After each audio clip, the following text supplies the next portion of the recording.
dele, mas ele já chega diante do rei de Israel e diz: olha, durante 3 anos, durante o tempo em que eu ordenar, não haverá chuva sobre a terra, nem orvalho haverá. Ele aparece no cenário bíblico como uma manifestação da justiça de Deus contra Israel, contra especificamente o rei de Israel, que era o rei Acabe, que tinha uma mulher muito conhecida pelos leitores da Bíblia Sagrada, chamada Jezabel. E Jezabel, ela, por influência de seu pai, ela buscava implantar uma idolatria em Israel. Ela buscava encerrar o culto a Deus e estabelecer o culto a Baal. E a palavra de Deus nos mostra que isso, quando Isaías se apresenta a Acabe, isso já estava acontecendo há algum tempo. Ao passo que Jezabel já tinha conquistado, comprado o coração dos reis de Israel, que já não julgavam contra ela. Todos aqueles que poderiam colocar aquela mulher no seu lugar, encerrar este tempo de idolatria, encerrar esta apostasia no meio do povo, todos estavam comprados. E a palavra de Deus nos mostra que Deus levanta então na terra de Israel um homem que não tinha medo de ninguém, um homem que só temia Deus. Mas ele surge e não se sabe ao certo qual era o seu pai, a sua mãe. Apenas se diz que ele era tisbita dos moradores de Gileade. Ele chega então e faz esta afronta ao rei de Israel. A palavra de Deus após vai nos falar e vai nos demonstrar que Elias era um homem que tinha a ousadia de Deus na sua vida, e se Deus mandasse ele fazer, ele fazia o que Deus mandava ele fazer.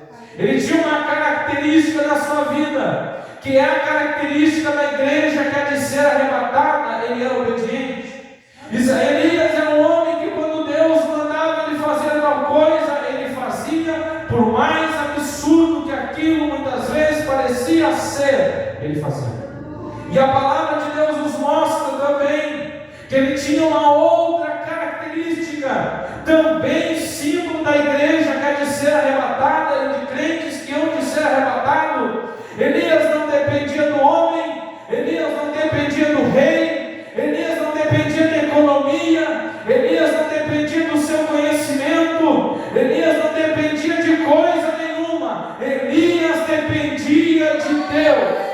A palavra de Deus nos fala que Deus manda ele não para o Jordão, para um ribeiro que estava diante do Jordão, o ribeiro de Querite.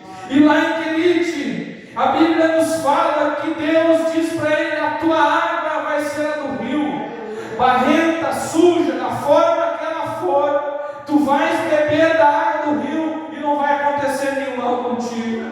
A palavra de Deus nos mostra a história, a geografia nos mostra que o ribeiro de Querite não tem maçã, no ribeiro de Querite não tem manga, lá no ribeiro de Querite não tem nozes, não tem arroz, não tem feijão, não tem nada, mas a palavra de Deus nos mostra que Deus diz: olha, os corvos vão te sustentar. E a palavra fala que pela manhã era pão e carne, e pela noite era pão e carne também.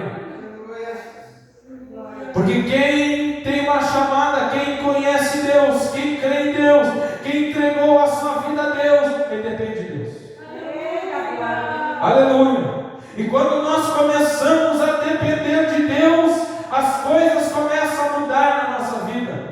Quando nós começamos a depender de Deus, a gente para de depender de nós mesmos, a gente para de acreditar na força do nosso braço, a gente para de pensar que a gente é melhor que alguém, a gente para de pensar que a nossa sabedoria é melhor que a do outro, que as nossas decisões são melhores, que o nosso jeito é melhor e que a gente sabe por causa de alguma coisa ou de outra. Quando a gente depende de Deus, a gente diz: Senhor, quem tem é o Senhor, quem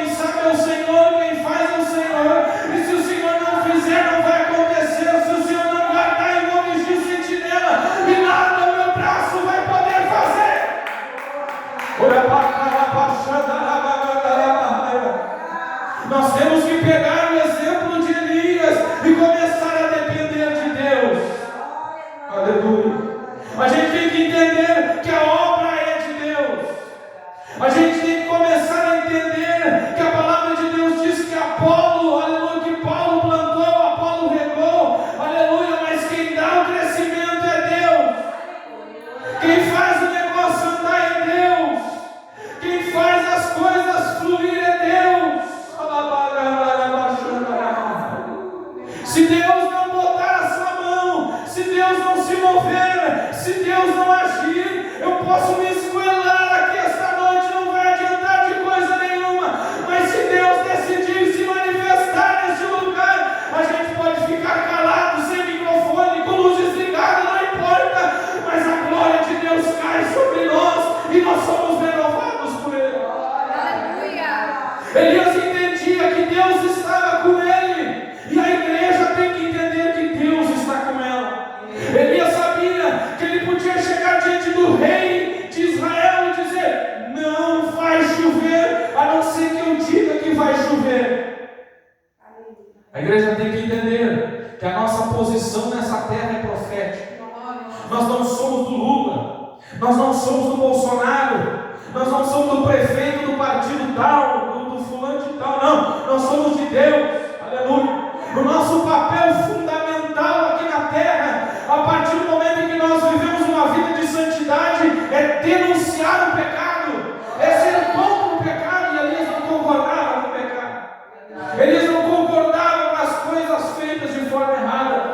A palavra de Deus nos mostra mais lá para frente que Acabe quer a vinha de Nabote, que Acabe quer ir contra a lei de Israel, colocada por Deus, instituída por Deus, de que aquilo que era herança não podia ser vendido, não podia ser doado, era herança, tinha que ficar com aquele que recebeu.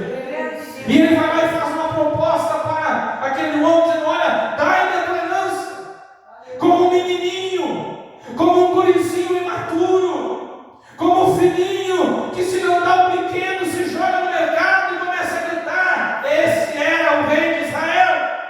Feriu o coração dele, ele magoou e ficou cabisbaixo. E a maldita da Jezabel, aquele espírito trambiqueiro, aquela mulher, tomou as dores do marido, que é o espírito de Jezabel. O espírito de Jezabel, ele toma as dores do marido. E que interessante, que parece que eu estou pregando hoje aqui para um culto da união feminina, né? Mas era assim. Ela tomou as dores do meu marido. O que houve? Por que tu está tristinho? Foi aquele homem não quis me dar vida. Eu pedi, eu ofereci para ele dinheiro, eu ofereci tudo que eu podia oferecer para ele, né? Ele está com aquele negócio lá no que ele está. Isabel, você pode deixar para mim que eu resolvo. Como ela tinha os reis, como ela tinha os prefeitos, como ela tinha os vereadores, os deputados, como ela tinha todo mundo, como ela tomou todo mundo para ela, todo mundo sentava na mesa dela. Foi muito fácil para ela resolver o problema. Matar aquele homem, construir uma falsa narrativa e entregar nas mãos do marido o que ele queria. Espírito de Jezabel, que afronta até os dias de hoje. Aleluia. Bendito é o nome do Senhor. Aleluia. Não é assim. Nós não podemos ser assim, as irmãs não podem ser assim. Mas o marido chegou triste. O que aconteceu na reunião? Eu queria um cargo, eu queria posição. Você diz assim: mas por que Deus não te deu? Está aí na escola bíblica, está sendo obediente, está no culto de doutrina, está buscando ser um obreiro de Deus, exemplar em todas as coisas. Era isso que Jezabel era para fazer. Jezabel era para olhar na cara daquele homem e dizer assim: olha, a lei de Deus diz que não pode aquela herança. Encolhe o choro e vira homem. Mas o coração da mulher era maligno. Aquela mulher era maligna. Ela estava em Israel e ela casou-se com um homem fraco, como era Acabe, e ela só casou com aquele homem fraco, porque ela sabia que as vontades dela iam ser feitas, que tudo ia acontecer do jeitinho dela. E era um propósito do diabo de destruir Israel, porque daquela mulher ela estava conseguindo. Mas infelizmente, o rei de Israel podia ser um homem fraco, mas Elias estava na presença de Deus. E essa é a igreja de Jesus. O mundo é fraco. Aleluia. Você tem que entender que se você pisar no calo do colega de trabalho, ele vai morder, ele vai reagir. Agora você não pode. Porque você é Elias. Você é a igreja. Aleluia. Você tem que entender que o mundo vai roubar, vai enganar, vai ludibriar, vai fazer o que é mal, vai te xingar, vai querer te prejudicar, vai querer te destruir, mas tu não vai. Porque tu é igreja. Glória a Jesus. Aleluia. Tu está na terra para ser uma voz profética de Deus. Aleluia. Tu está na terra para fazer a diferença e andar contra a multidão. Glória a Deus. Aleluia. Nós não estamos aqui para andar na onda do mundo, para fazer o que todo mundo faz, como diz quase todas as mães para os seus filhos em algum momento da sua vida. Você não é todo mundo. Você é igreja. Glória a Deus. Aleluia. A palavra de Deus diz que acabou a água do ribeiro. E Deus disse assim: não te preocupa. Eu vou te mandar para alguém que vai te ajudar. Quem, Senhor? O empresário da cidade? O empresário de Israel? Alguém que tem muitos bens? Não. Vou te mandar para uma viúva sem INSS, sem aposentadoria. Ela está comendo a última refeição e vai morrer junto com seu filho. Vai lá para o sustento. E ele vai. E ele vai. Aleluia. Bendito irmão Jesus. Porque a igreja é assim, nós vamos. Nós vamos. É improvável. Tem todas as chances de não dar certo, mas nós vamos porque Deus falou. Nós vamos fazer assim porque Deus falou. Mas, irmão Alexandre, não vai dar certo. Vai dar certo sim. Aleluia. O espírito maligno que diz que não vai dar certo é o espírito do anticristo, que ele fica sondando as nossas igrejas no último dia e dizendo que nada vai dar certo, que tudo vai dar errado. Mas o diabo pode bater tambor, pode queimar galinha preta na esquina, pode fazer praga, pode fazer o que quiser. Se Deus falou, vai dar certo. Aleluia. Se Deus está conosco, aleluia. Grande Deus. Aleluia. A Bíblia diz que ele ia chegar lá. Aleluia. Diz que o cenário é terrível. Glória a Deus. Ele chega e pede uma água. Ela busca. E ele diz: agora traz um pão. Aleluia. E ela diz: olha, não tenho bolo. Eu só tenho farinha, um pouco de azeite, uma panela, uma botija. Grande Deus. Aleluia. Bendito é teu nome. E ela diz: vem aqui para te ver. Os 2 cavalos que eu tinha, eu tive que comê-los. É terrível o cenário. Eu não tenho aposentadoria. Aleluia.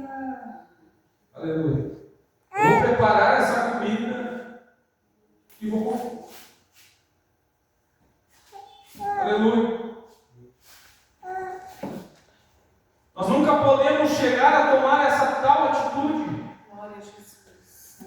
Não nós crentes, que aqui não tem ninguém novo convertido. Nós jamais podemos usar a seguinte atitude.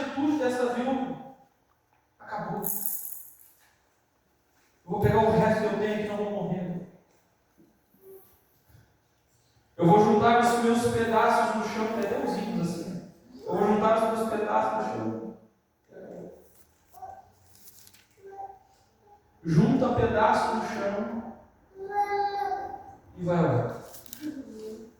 Buscar Deus. Glória a Jesus. Glória a Deus. Ela está derrotada. É só ela e o filho que não tem. Eu fico imaginando que coisa triste deve ser uma mãe, né? Que a mulher é muito sentimental, né? Muito mais do que o homem. Uma mãe que já tem um sentimentalismo assim. A mulher já é sentimental, ela vira a mãe, depois se solta assim. Né? O filhinho saiu, foi gerado dela, a parte dela. Os dois sofrem pela separação. E aí, ela sabe que não tem que dar de comer para o filho. Não tem o que fazer. Não tem o que fazer. Talvez deve ser uns sentimentos horríveis de se sentir. E assim estava aquela mulher. Mas nós precisamos entender algo que quando eu ouvi do pastor Humberto, aquilo me deu um choque assim. É por isso que você tem que ouvir os cultos de doutrina de terça-feira. Não tem culto, tá? Não tem culto de Camacuã. Escuta as pregações de terça-feira. Nem que você ouça só a pregação. Quando Deus revelou ao pastor Humberto o porquê que nós ficamos dessa forma muitas das vezes. O porquê que essa mulher estava nessa situação. Muitos de nós, às vezes, todo mês, toda semana, a gente deixa que as notícias ruins, as situações ruins, tudo que acontece de ruim na nossa vida, atinja as nossas emoções e nos jogue no chão.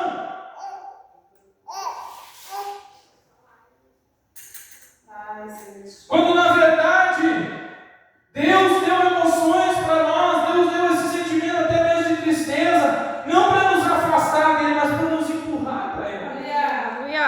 Deus.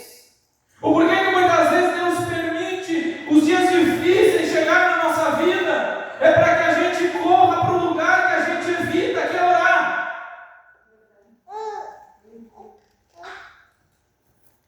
Aleluia.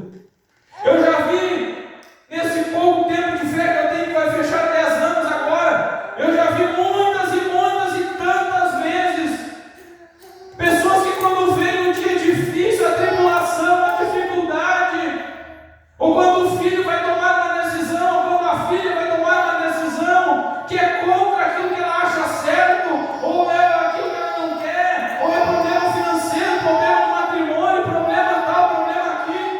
Eu lembro de uma vez uma moça que o marido dela se demoniou e disse: eu vou embora de casa e nunca mais vai me ver. E aí eu não sei o que aconteceu um milagre, ela foi lá. Sabe aquele crente que ele vai assim, ele se atrasa para não orar. Ele chega na porta e vira: meu cabelo está ruim.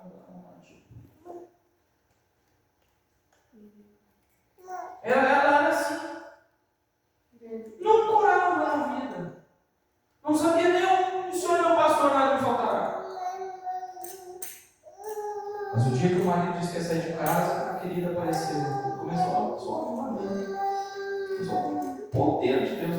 Virou um profeta. Aleluia. E agora, no momento mais difícil daquela mulher, chega aqui e diz: eu tenho uma coisa a te dizer. Faz um pouco para mim. Aleluia. Essa é a igreja. Essa é a igreja. Essa é a igreja de Jesus, irmão.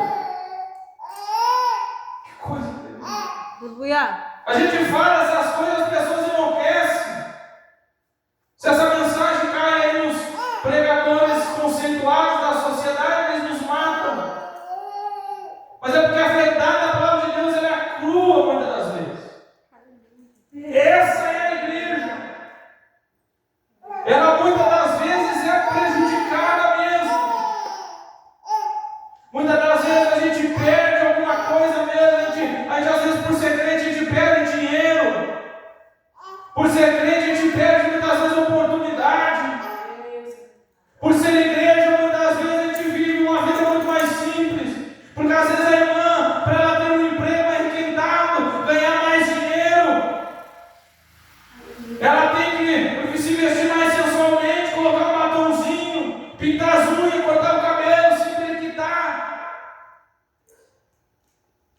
seduzir os crentes. E às vezes as mulheres de Deus perdem dinheiro por ser crente. A miséria é tão grande que o diabo muitas vezes vem, né? Nas mães, nas mamães. Vem nas mamães. E ele quer pegar os filhinhos. Quer pegar os filhos. Porque é assim, o diabo é assim. É assim que ele está. Aleluia. Glória a Deus. Aleluia. A irmã Gladys mesmo disse que já chegou irmãs nela, dizendo assim: olha, se eu não trabalhar, vai em casa logo que o marido vem, não dá, se eu não trabalhar, eu vou morrer de fome. E o único trabalho que eu tenho é esse. Eu tenho que fazer tal coisa, vou ter que botar uma calça para ter que fazer isso. Ela disse que a vontade que dá nela quando alguém fala isso para ela não é cuspir na cara da irmã, é cuspir na cara do diabo. A Bíblia diz que eu nunca vi um justo desamparado. Nunca vi a sua descendência mendigar. A palavra de Deus diz que depois dela dar aquele bocado de pão, começou azeite para tudo que foi. Glória a Jesus. Aleluia. Enquanto não choveu em Israel, lá que demorou algum tempo para isso acontecer, era azeite brotando, era pão, era tudo. Aleluia. E Deus sustentando a casa daquela mulher. Aleluia. A igreja precisa depender de Deus. Nós estamos aqui no culto de ensinamento da palavra de Deus, mas eu quero dar ênfase a uma coisa na vida de Elias, para poder encerrar a mensagem nesta noite e trazer um foco de que Deus me colocou no meu coração. A ideia não é aqui vir e contar a história de Elias, mas é mostrar que Elias tinha uma visão. Elias tinha um objetivo. Aleluia. E nós temos uma visão. Nós temos uma missão. Nós temos os nossos valores. Aleluia. Aleluia. Nós somos crentes. Amém. Nós somos evangélicos. Tá? Amém. Mas nós estamos em um ministério que, pela misericórdia de Deus, ele é diferente em alguns aspectos que muitas vezes nós não observamos. Nós sabemos para onde nós estamos indo. Nós temos um objetivo. Porque todo ano Deus nos mostra, Deus fala com o nosso presidente aonde que nós vamos chegar. O que Deus vai fazer, aonde que nós vamos alcançar. E no momento que nós começarmos a pegar a nossa vida e olhar dessa forma, pegar a nossa família e olhar dessa forma, pegar a nossa congregação e começar a olhar dessa forma, aonde que eu quero chegar, aonde que Deus quer me levar, o que eu vou conquistar espiritualmente, materialmente, o que Deus quer que eu faça, quando nós começarmos a ter essa visão, diferente do normal, diferente dos crentes que estão aí fora. Não estou dizendo que somos melhores que eles, mas nós temos que aproveitar o que Deus está nos dando. A palavra de Deus mostra. Aleluia, eu não vou me lembrar agora a história, mas Deus mostra a vida de um homem. Ele era um pastor, estava na Homens da Fé também, ele era um pastor. Ele era um pastor de igreja. E ele cuidava um pequeno templo, um pequeno espaço.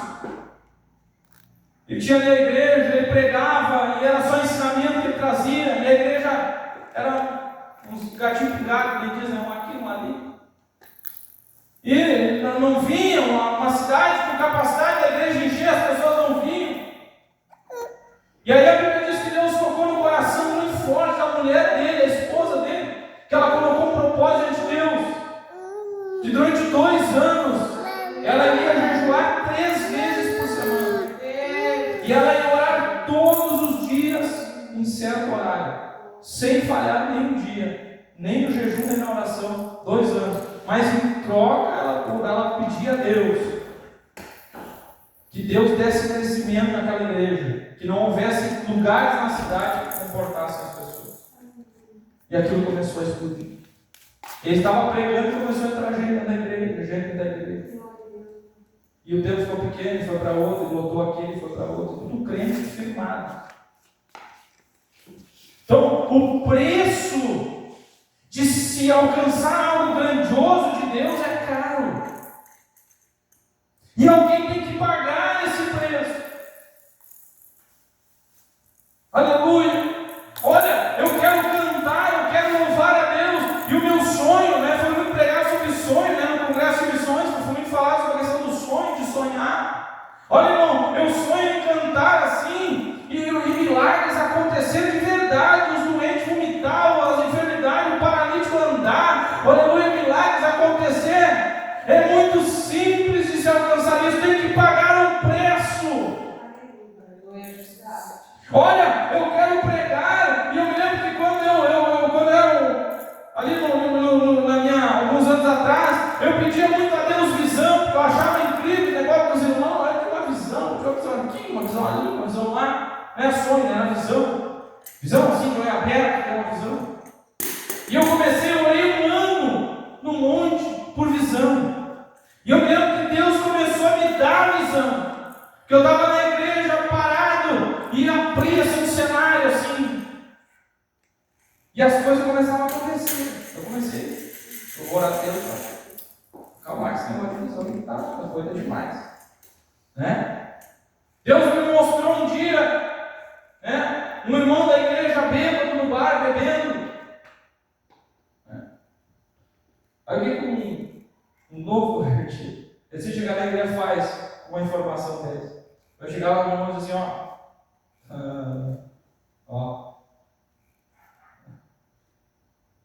estou sabendo. Te entregar o teu pastor. O que tu faz com ele? Mas você pede a Deus e Deus dá. Agora, é incrível. Você pega muitas vezes templos, pequenas congregações, com poucas pessoas, mas é uma explosão, é que nem a vida de Elias, um avivamento, onde Elias chegava, alguma coisa acontecia, era milagre, era poder, era renovo. Mas por quê? Porque Elias estava pagando o preço. Ao passo que ele fazia tudo isso, Jezabel, sentada na sua mesa, planejava como matá-lo, como destruí-lo. Ele perseguia. É difícil você ser um profeta que ninguém quer estar contigo, ninguém quer ser seu amigo, ninguém quer te receber em casa, ninguém quer jantar com você. Essa era a vida de Elias, sabe? Elias e Maria não tinham açaí para comer depois do culto. Ele tinha que ir procurar uma viúva, um ribeiro de Querite, um corvo, alguma coisa. Ele não tinha. Ele não tinha o preço, mas ele tinha avivamento na vida. A vez que o menino da viúva morreu, ela ficou desesperada. E ele se jogou 3 vezes em cima do menino e orou, e o menino ressuscitou. Aleluia. Por quê? Porque ele estava pagando o preço para viver aquela experiência com Deus. Porque ele tinha uma visão, ele sabia onde ele iria chegar. Ele sabia que aquilo era um momento que iria passar. Ele vai lá para o Horebe, a palavra de Deus mostra que veio os 450 profetas de Baal. E é o dia todo gritando: Baal, tu está aí, Baal, tu está dormindo. Elias vindo lá. E ele perguntando: mas cadê Baal? Ele está dormindo, grita mais. Ele está dormindo, faz mais barulho, Baal está dormindo. E ele deixa, que nada de Baal. E aí ele pega 12 pedras, representando Israel, 12 pedras. Ele põe as pedras ordenadas. Ele cava uma valeta em retorno das pedras e enche de água e manda que os homens pegassem aquela água e um pouco dela jogasse sobre a lenha, jogasse sobre o holocausto, jogasse sobre as pedras. Ou seja, cenário de que não tem como ter fogo. Está tudo molhado. Leia molhado em celeiro. E a palavra de Deus diz que ele ora agora, Senhor. Esse povo precisa saber que Tu és Deus. Aleluia. Eles estão muito longe de Ti. Eles já não estão, faz tempo que eles não estão vendo milagre, não está chovendo na terra. Eles só querem, eles estão pensando em ir para a igreja de Jezabel, se aliar com Baal, mas eles estão vendo hoje que Baal, nós estamos aqui o dia todo e nada. Está dormindo, saiu, foi viajar, não sei o que ele está fazendo, mas não apareceu. Agora, Senhor, manda um fogo do céu aí. Consolo. A Bíblia diz que o fogo consumiu o holocausto, consumiu as pedras e secou a água. E todo mundo se jogou no chão e começou a dizer: só o Senhor é Deus. Aleluia. Só o Senhor é Deus. Só o Senhor é Deus. Olha a vida da igreja vivendo milagre. Olha que coisa extraordinária. Quando nós temos uma vida com Deus, meus irmãos, vamos ter uma vida com Deus. Eu não sei qual é o sentimento que tu tem no teu coração, mas entra na visão, sonha e busca aquilo que Deus tem para a tua vida. Clama, ora. Não precisa esperar de pastor, de líder, de dirigente de congregação. Irmão, eu quero que Deus me use na palavra. Então vai para o jejum, vai para a oração, vai buscar Deus. Eu tenho certeza que Deus vai falar comigo. E eu vou te colocar lá para pregar. E vai ser um milagre e manifestação poderosa de Deus. E Deus vai te usar. Irmão, eu quero ser usado em profecia. Eu quero ser usado em palavra de conhecimento. Eu quero ser usado assim, ser usado assado. Eu quero sair no meio da igreja profetizando. Eu quero, aleluia, ver um visitante lá e Deus me revelar o que está no coração dele. Isso é para ti. Eu repito, isso é para nós. Agora a Bíblia diz: buscai com zelo. Sabe a mulher ciumenta? Sabe? A mulher ciumenta, que o marido trabalha no banco, ela pede para tirar um extrato, que tem um horário para contar o tempo que ele levou de casa, o banco da casa. Sabe esse tipo de mulher ciumenta?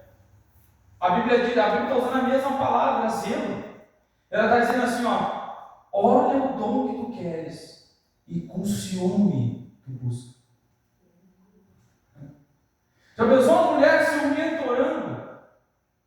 Deus, se ele faz. Eu estou claro? Jesus. Eu estou orando, já faz 3 horas que eu estou aqui. Vai. Age, porque senão eu vou agir. Aleluia. Livra esse, não mato. É assim. É engraçado, mas é assim que a Bíblia está falando. Com zelo, com ciúme. Sabe aquele negócio assim, eu quero, isso é meu, não é de ninguém, eu quero que esse dom, eu quero o novo, Deus vai me usar, Deus vai fazer, Deus vai. E você vai, você ora, e daqui a pouco você está orando, você pensa, não orar, não adianta, eu tenho que jejuar, e você jejua. E daqui a pouco você chega lá, e aí, mulher, comida, não tem comida, não, mas comida vai fazer, eu estou jejuando. E já é 2 dias, 3 dias, 4 dias. E entra naquela loucura. E aí o que acontece? Deus começa a fazer. É extraordinário. Deus começa a agir. Deus começa a operar. Aleluia. Deus começa a operar. Não importa a escolaridade, não importa se é obreiro, se não é, se tem cargo, se não tem, não importa. Quem busca a Deus, Deus age. Elias, ninguém sabia de onde Elias era, de que família que Elias era, se ele tinha herança, se ele não tinha, se ele tinha casa, se ele não tinha. Ninguém sabia nada de Elias, mas ele dizia: não vai chover, não chovia. Ele dizia: caia fogo do céu, o fogo caía. E para finalizar, a Bíblia diz que chegou o seu momento. E ele subiu no redemoinho, uma carruagem de fogo. E assim será a igreja. Vamos colocar de pé neste momento. Assim será a igreja.